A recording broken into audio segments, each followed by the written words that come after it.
여러분, 토요일 2025년 7월 19일 오후 5시 10분을 지나가고 있습니다. 이제 워런 버핏 마지막 시간인데요. 내일은 또 다른 사람을 선정해서 하도록 하겠습니다. 여기 이제 여기를 할 차례죠. 최근 투자 동향. 2006년 5월에 세계 3대 금속 절삭 공구 그룹 중 하나인 IMC 그룹의 지분 80%를 40억 달러에 인수했다.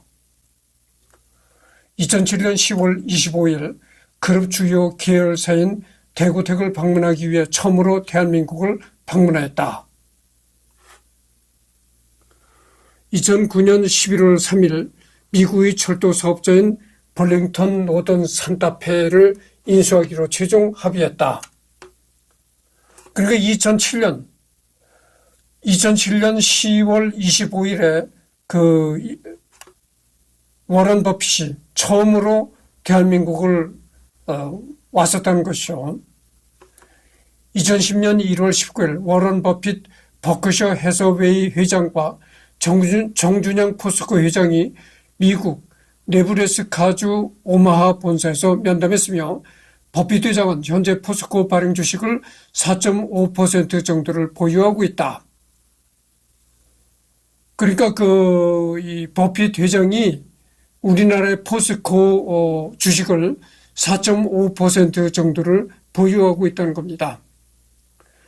유명 투자자들의 주요 보유 주식 현황. 2015년 9월 기준 워런 버핏의 버크셔 해서웨이 가치 투자의 대가 20세기 가장 위대한 투자가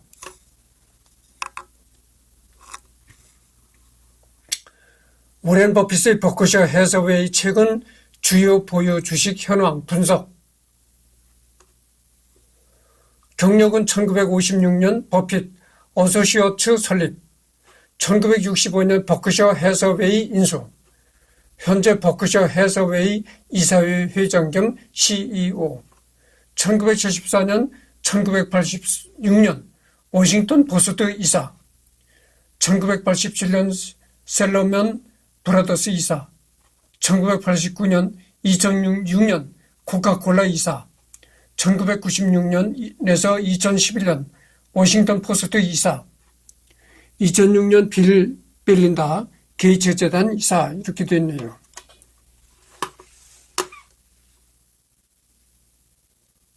그리고 여러 가지 자료에 올라온 여러 가지 자료에 등재된 워런 버핏에 관한 얘기입니다. 워런 버핏.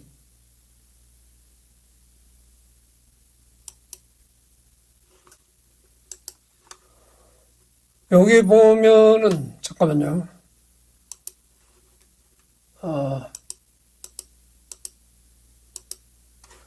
여기 보면 그겁니다. 머스크 자산이 워런 버핏을 제치고 세계 부호 7위. 일론 머스크가 워런 버핏 회장을 앞서갔다. 이런 얘기가 나온 겁니다.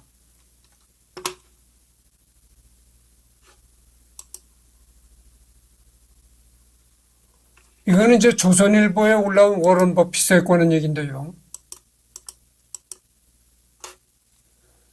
최우찬의 신명문가의 조건, 재물보다 더 값진 아버지의 원칙. 이것이 이제 조선일보에 2018년 8월 29일에 올라온 기사입니다. 내 삶의 가치를 키워준 첫 번째 영웅은 나의 아버지다. 세계에서 가장 존경받는 기업인 중 한 명인 워런 버핏 미국 버크셔 해서웨이 회장이 말이다. 그의 아버지 하워드 버핏은 근면한 증권 세일즈맨이었지만 버핏이 만 1살 때 그때가 1931년 대공황의 여파로 실업자가 됐다.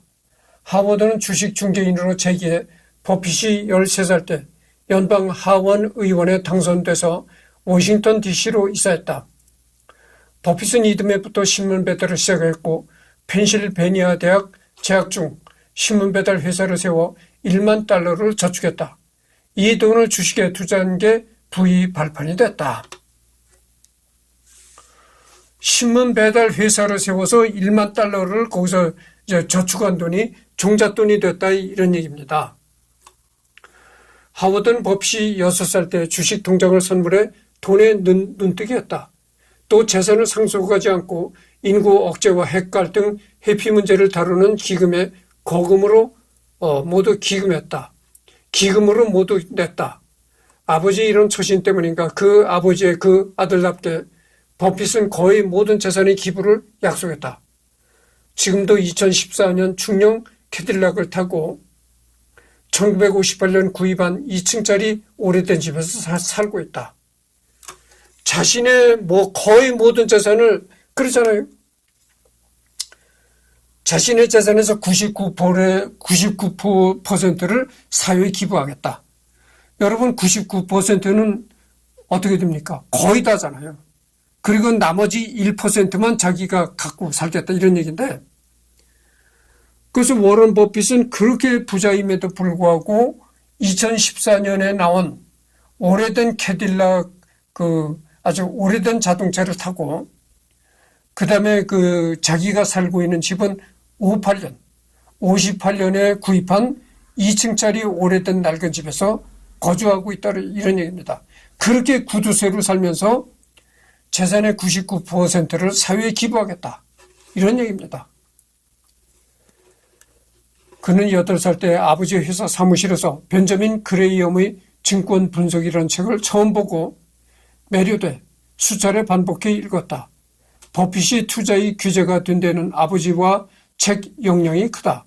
지금도 그의 사무실에 아버지 사진과 증권 분석이 꽂혀 있다.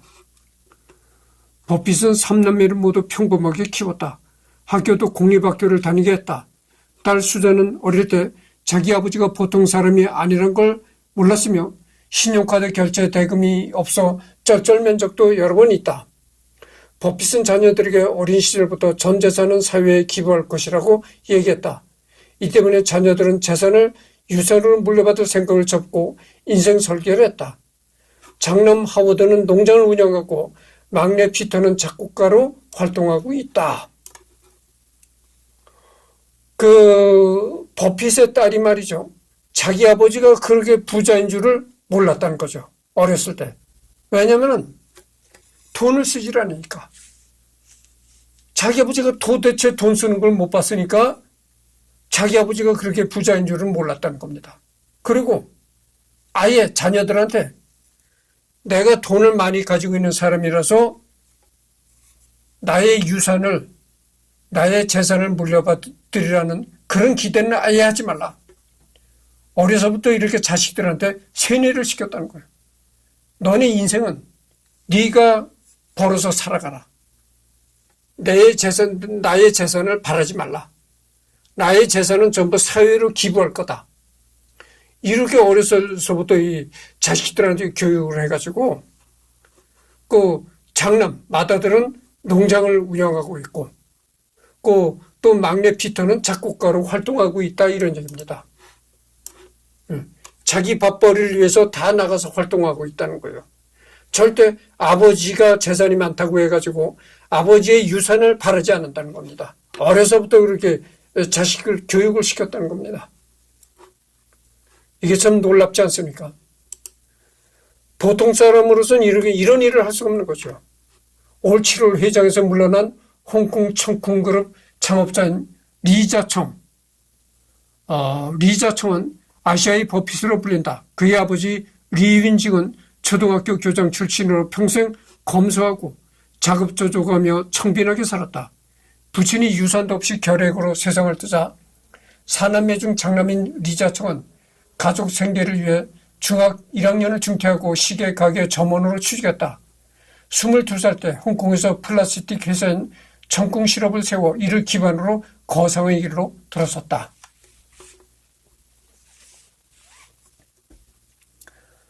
리자청도 아버지의 영향을 받아 절대 남에게 피해를 주지 않으려 했었다. 사업을 시작한 이후에는 남들을 위한 사업을 하기로 원칙을 정하고 지금까지 행동에 옮기고 있다. 단적으로 그는 리자청 기금을 셋째 아들이라 명명하고 개인 재산의 3분의 1을 쏟아부었다. 대학, 병원, 빈곤층 등의 기부한 다음 직접 현장 확인을 한다. 자녀들에겐 엄한 아버지였다. 두 아들은 미국 유학 시절 맥도날드 가게와 골프 연습장 아르바이트를 하면서 돈의 소중함을 몸으로 익혔다.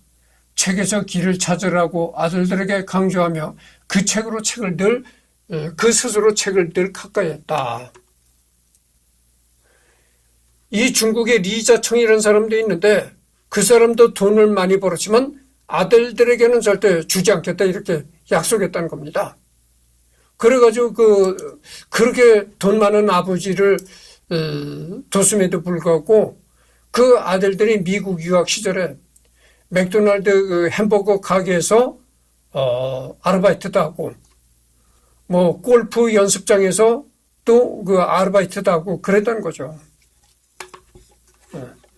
너네들은 아버지가 돈을 많이 가지고 있지만 너희들은 아버지 돈을 받아서 안일하게 살아갈 생각은 아예 하지 말라. 어려서부터 이렇게 교육을 했다는 거죠.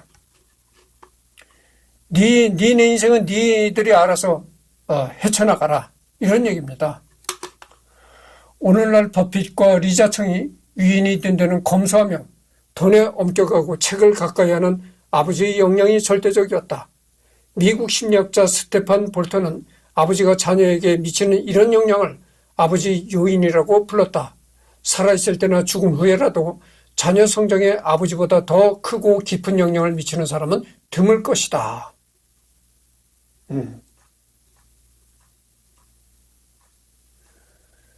그러니까 이 워런 버핏이나 리자청 같은 사람이 얼마나 참 훌륭한가 알 수 있는 것이죠. 이게 참 어려운 얘기입니다.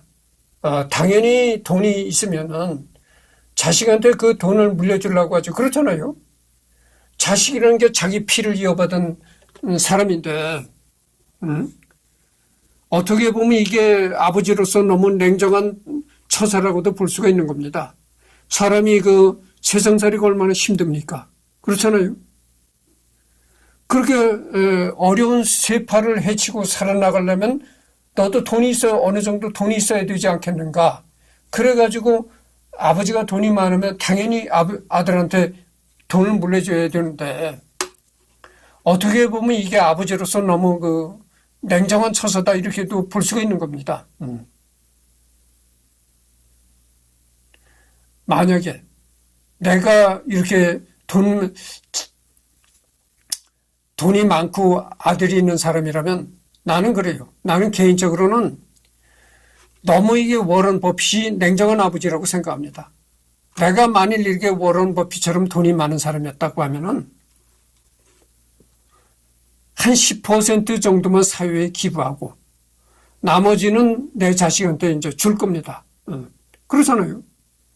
아니, 자식도 참 이 험한 세상을 헤쳐나가려면은 어느 정도 돈이 있어야 될 것 아니겠어요? 돈이 많은 아버지가 자기 자식한테 일정 부분 물려준다는 게 너무나 당연한 거죠. 이게 아버지로서는 너무 냉정하다고 볼 수가 있는 겁니다. 이게 그래서 하여튼 뭐 나는 개인적으로 그런 생각을 갖고 있다 이런 얘기를 합니다. 워런 버핏에게도 스승이 있었다. 이런 거 한번 보죠.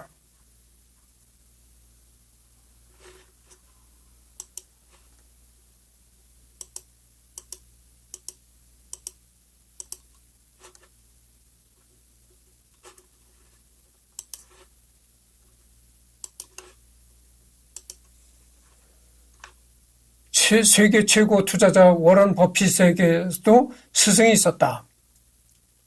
사람이 변화하는 방법은 여러 가지가 있다. 독서, 글쓰기, 여행 등등. 그런데 대부분은 자기의 의지가 필요하다. 열심히 노력하면 그만큼 성과가 올라간다. 그런데 변화시키는 방법 중 스승은 그렇지 않다. 상당 부분 운이 작용한다. 스승을 만나기까지의 과정이 그렇다. 물론 그렇지 않은 때도 있다. 누군가가 자신이 스승이 되어줄 수 있다고 생각한 후 적극적으로 다가가기도 한다. 그리고는 스승 실력 이상으로 제자가 성장하기도 한다. 우리가 잘 아는 주식 투자의 거물이자 가치 투자자의 상징 워런 버핏도 그랬다. 그 역시 좋은 스승을 만나 자신의 인생을 바꿨다. 워런 버핏은 어떤 과정을 거쳐 스승을 만나고 배운 후 자신의 인생을 변화시켜 나갔을까? 워런 버핏은 자신의 스승을 직접 찾아 나섰다. 이 그림이 말이죠. 하버드 낙방 후 그는 다른 대학원을 알아보던 중에 컬럼비아 대학의 소개 책자를 보게 되었다. 두 사람의 이름이 눈에 띄었다. 벤저민 그레이엄과 데이비드 돈도. 어린 시절 청년은 두 사람이 함께 쓴 증권 분석을 읽은 적이 있었다. 불과 몇 달 전에 벤저민 그레이엄의 저서 현명한 투자자를 읽고 감명을 받기도 했다. 이제 그에게 새로운 목표가 생겼다. 컬럼비아 대학으로 가서 그레이엄과 도드에게 배우고 싶었다. 특히 자신이 숭상해온 가치 투자의 대가 그레이엄의 제자가 되고 싶다는 열망이 컸다. 일반적인 지원서와는 달리 사적인 내용을 담은 지원서가 효과가 있었는데 도들은 마감 시한을 넘기고 면접도 보지 않은 지원자를 합격시켰다. 합격 이유 가운데 하나는 하버드와 달리 도드와 그레이엄의 선발 기준이 사회 지도자가 아닌 투자 전문가 양성이었다는 점이다. 스승을 우연히 만난 경우도 있지만 적극적으로 찾아 나설 수 있다. 워런 버핏이 그런 경우다. 자기에게 맞는 스승을 찾아가서 그를 믿고 따를 기회를 잡으면 많은 것을 배울 수밖에 없다. 심지어 워런 버핏은 입학원서 기한을 넘겼음에도 합격이 되었다. 워낙 벤저민 그레이엄에게 배우고자 하는 열망이 컸기 때문이다. 스승을 직접 찾아 나선 것도 좋은 방법이다. 콜롬비아 경영대학원에 입학한 버핏은 그토록 고대하던 가치 투자의 거장 벤저민 그레이엄을 만났다. 과연 명불허전이었다. 그는 그레이엄의 수업에 푹 빠졌다. 스승의 증권 분석과 현명한 투자자를 외울 정도로 반복해서 읽고 수업 중에 그레이엄이 질문을 던질 때마다 거의 매번 가장 먼저 손을 들었다. 스승을 숭배한 그는 학점을 낮게주기로 유명한 그레이엄이 가르친 모든 과목에서 A+를 받았다. 이런 성적은 그레이엄이 가르친 학생 가운데 버핏이 유일했다. 그레이엄의 수제자가 된 것이다. 버핏은 스승의 책과 강의뿐만 아니라 그의 모든 것이 궁금했다. 그래서 스승을 폭넓게 연구했다. 그레이엄이 보험회사 가이코의 회장이라는 사실을 알게 되었다. 스승이 회장인 회사를 직접 보고 싶은 마음에 1951년 초 워싱턴에 위치한 가이코 본사를 찾아가서 경비가 열어줄 때까지 문을 두드렸다. 좋은 스승을 만나기만 한다고 모든 것이 해결되지 않는다. 최대한 열심히 배우는 자세가 중요하다. 심지어 워런 버핏은 벤저민 그레이엄에 대해서 더 많은 것을 알기 위해서 그가 회장으로 있는 보험회사까지 찾아갔다. 결국 그 회사에서 임원까지 만나 그 회사의 가치에 대해 이것저것을 물어본 후 투자까지 한다. 적극적인 학생이 자신이 회장으로 있는 회사에 찾아왔다는 사실을 분명히 스승은 들었을 것이다. 어떤 스승이라도 그런 학생에게 더욱 열과 성을 다할 수밖에 없다. 스승과 함께 일하고 싶었으나 불가능했다. 버핏은 스승에게 학교에서만 배우는 것으로 만족할 수 없었다. 스승과 함께 일하고 싶었다. 그레이엄은 동료인 제리 뉴먼과 함께 투자회사 그레이엄 뉴먼을 운영하고 있었다. 마침내 그는 경영대학원을 졸업한 쯤 그레이엄에게 스승의 회사에서 무보수로 일하고 싶다는 제안을 했다. 하지만 스승은 유대인 채용 원칙을 들어 거절했다. 유대인인 그레이엄은 인종차별로 인해 금융권 취업이 어려운 유대인들에게 일자리를 제공하기 위해 자신의 회사에서는 유대인만 채용한다는 원칙을 가지고 있었다. 1951년 버핏은 경영대학원을 졸업하고 고향 오마하로 돌아왔다. 얼마 안 있어 아버지의 주식중개회사에서 일자리를 얻었다. 우여곡절을 겪기는 했지만 1년여의 적응기를 거치며 버핏은 능력 있는 주식중개인으로 이름이 알려지기 시작했다. 버핏은 주식중개와 투자 강의를 하며 그레이엄의 책을 다시 정독했다. 책을 읽을수록 스승이 자신에게 얼마나 많은 영향을 미쳤는지 확인할 수 있었다. 시간이 지날수록 주식중개인이 아닌 전문 투자자가 되고 싶다는 열망이 커졌다. 스승의 곁에서 더 많은 것을 배우고자 했으나 기회가 쉽게 오지 않았다. 하지만 포기하지 않고 자신의 고향으로 가서 관련 분야에 종사하며 실력을 부지런히 쌓았다. 초반에 시행착오가 있었지만 모두 훌륭한 밑거름이 되었다. 주식 중개인으로 시작하여 자신의 스승과 같은 투자자가 되고자 하는 꿈을 차근히 키워나갔다. 스승과 함께 일하면서 독자적인 투자 방식을 만들었다. 1954년 7월 드디어 고대하던 소식이 그에게 날아들었다. 그레이 이엄으로부터 함께 일하자는 연락이 온 것이다. 버핏은 연봉이나 근무 조건은 물어보지도 않고 바로 승낙했다. 그것도 모자라 정식 출근일보다 한 달 먼저 출근했다. 그는 같은 해 12월 아들이 태어나자 아들의 이름을 하워드 그레이엄 버핏이라고 지었다. 아들의 중간 이름에 스승의 이름을 넣은 것이다. 그가 스승을 얼마나 존경했는지 짐작할 수 있다. 그레이엄의 회사에서 버핏은 일반적인 투자 업무 외에도 국제증권 및 예환시장에 투자하는 일을 하며 식견을 넓혀 나갔다. 오래지 않아 그는 투자 잠재력을 발휘하며 눈부신 활약을 거듭했다.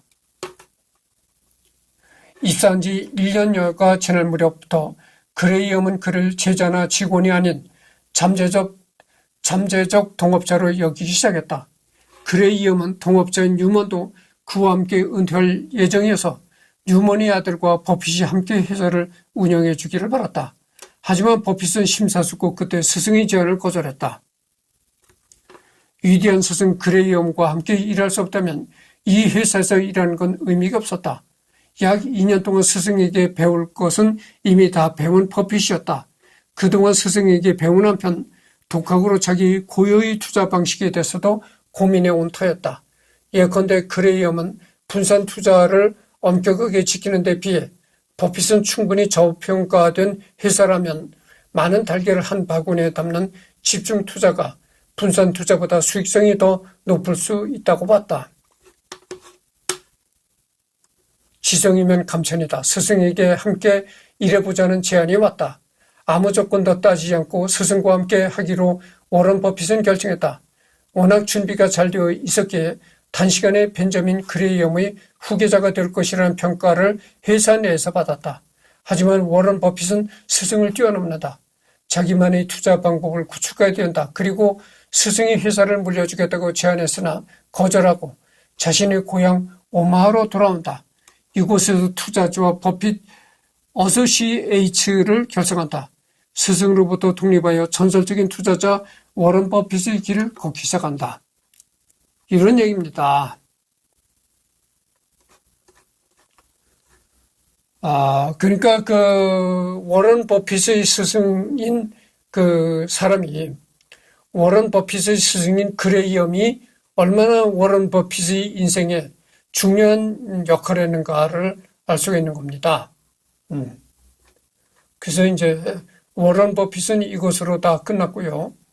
내일은 또 다른 사람을 선정해서 하겠는데 생각해보고 다른 사람을 선정해서 하도록 하겠습니다.